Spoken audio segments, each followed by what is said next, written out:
8분이라는 얘기도 있고 9분이라는 얘기도 있고 참 이것조차도 지금 혼란스러운 상황인데 9분이라고 하고요.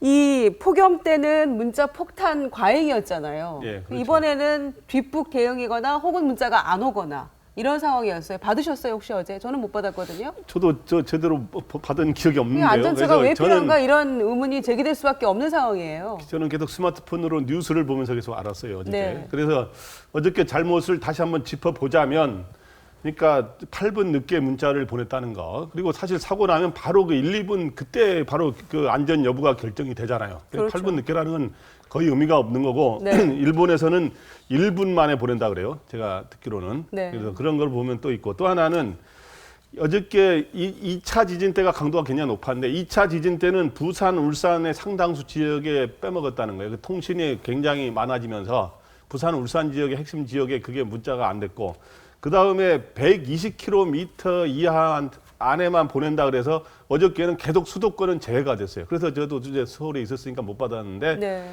그런데 어저께 강진이 있다면 강진이 있을 때 서울까지 진동이 있었잖아요. 그러면 당연히 서울도 대비해야 되긴 당연히 서울도 보내야 되는데 안 보냈고 그다음에 국민안전처 홈페이지가 한 3시간가량 마비됐다는 거죠. 평소에 한 500건인 거로 알고 대충 그 정도 했는데 그 당시에 뭐 4만 4천 건이 왔다는데 당연히 수십만 건을 용량을 대비해서 만들어야 되는 거죠. 이런 그렇죠. 거는. 네. 그리고 그다음에 어저께 정부의 공식 대응도 2시간 47분이 늦은 10시 31분인가 이제 총리가 입장을 발표하면서 뭐 이렇게 됐는데 뭐 한두 네. 가지가 아니에요. 한두 가지가 그런데 아닙니다. 네. 저는 이걸 보면서 이런 생각을 하는데 옛날에 그 노무현 정부 때 보면 우리나라의 안보와 안전에 관련된 모든 매뉴얼을 다 만들었다는 거예요. 뭐 모든 경우의 수에 다 만들었다는데 지금까지 그 이후로 제대로 어느 정부를 떠나서 진보 보수 정부를 떠나서 제대로 대응해 본 적이 없는데 저는 최선의 정부는 이 상상력을 발휘해서 원래 벌어지지 않는 일까지 제대로 하는 거. 예를 들어서 지금 강도가 이번에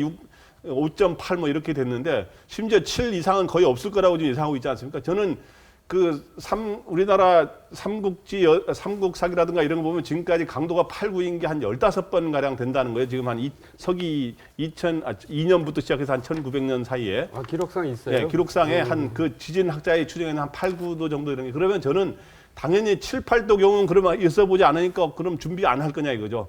그래서 저는 강도 8, 9까지 심지어 대비할 수 있는 게 대세하고 근데 그런 거 보는데 최소한 한번 벌어진 일을 다시 할 때는 최소한 차선의 정부가 되려면 한번 벌어진 일은 다시 수를 재발하지 말아야 되는데 7월에 지진이 났을 때 온 국민한테 즉각 문자를 보내겠다 약속했는데 불과 지금 2달도 안 됐는데 이번에 이행이 안 됐다 이거죠. 그러면 이런 거는 재발이 됐는데도 이렇게 시행이 안 된다.